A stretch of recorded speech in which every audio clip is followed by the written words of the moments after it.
Rocco, to start with the offense, good start there in the first, but what made Hunter Brown a tough one the rest of the way out? Well, he's one of the better starting pitchers when he's on in the game. We got to look at that today. We did have a nice start. We got some guys on, ran a little bit, made some things happen on the field the way we want to, ran the bases aggressively, and put a couple runs on the board. Gave ourselves nice start to the game, but we didn't build on it from there. We had a tough time finding our way on base. When we did get some deeper at bats, he ended up winning those at bats. We probably could have drawn some walks and found our way on. And if you can do that against him, then you give yourself some real opportunities. You can again make some things happen on the bases and push the envelope. But our offense couldn't get going after really the first couple of innings. It didn't come together offensively. It's not like well, we're looking at some good arms. I mean, everyone they put out there is a kind of a high-end type of arm, but we got to do a little better than that offensively for sure. And then with Joe, he strikes out the side, start things off. I guess what happened the rest of the way out? Dip in velocity. Was there anything behind that? And see that? I don't know if there's anything behind it. It was certainly the case. It was something that we noticed, but something that he can pitch through and be okay.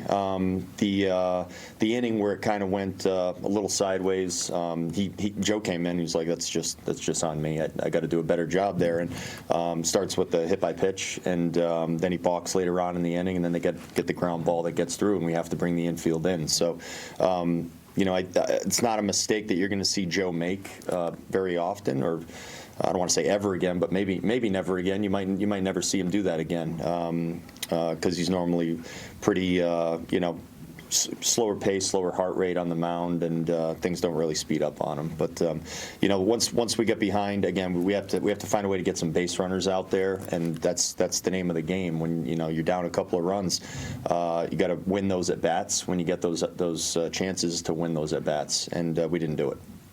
Yeah, guys, aggressive base running, stealing a couple of bases too, setting the tone early, especially Buxton. What do you see from Byron early on in these few games? Yeah, he's moving well. He's playing aggressively. When he's running the bases like that, he really changes the game for us.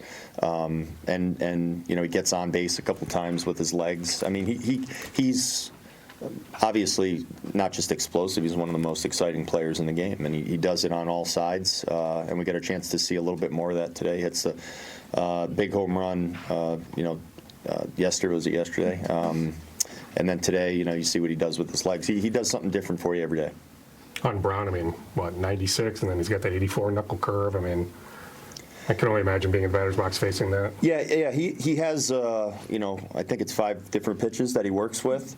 For the most part, he commanded those pitches well today. A lot of the times in this game, if you're not going to beat the guy up, you got to wait him out, and you got to make sure that he's going to keep throwing strikes.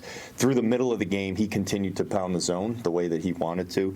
Towards the end of his outing, I think you started to see him sprayed around a little bit, and we got some deep at bats at that point, and probably could have had some base runners if we win those at bats. Then maybe the game's in a whole different spot, but it wasn't. And he stayed pretty strong and continued to throw strikes with all of his pitches, which made it difficult.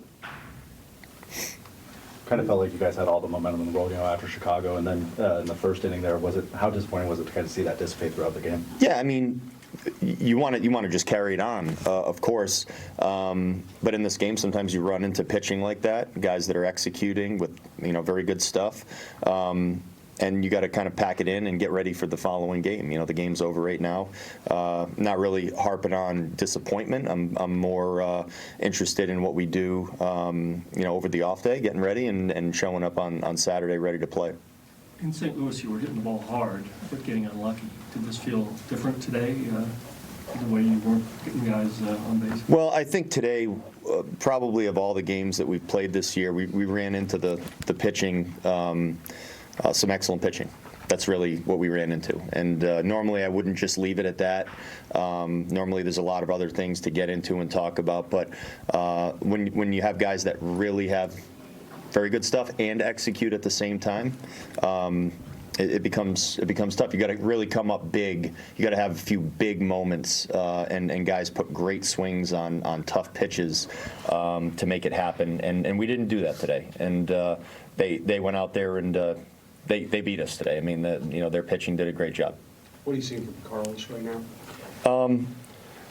Overall, Carlos has had good at-bats this year. The numbers on the board aren't lighting up yet, but I've been really pleased with the types of at-bats that he's had.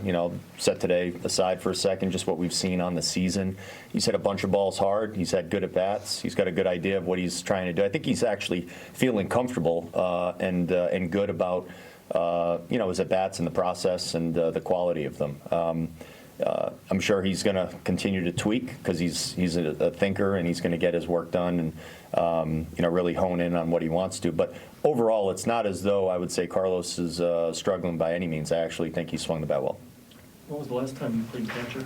What's that? When was the last time you played catcher? I couldn't pick it up for Nelly today. Couldn't pick it up for Nelly, but hopefully never again. We can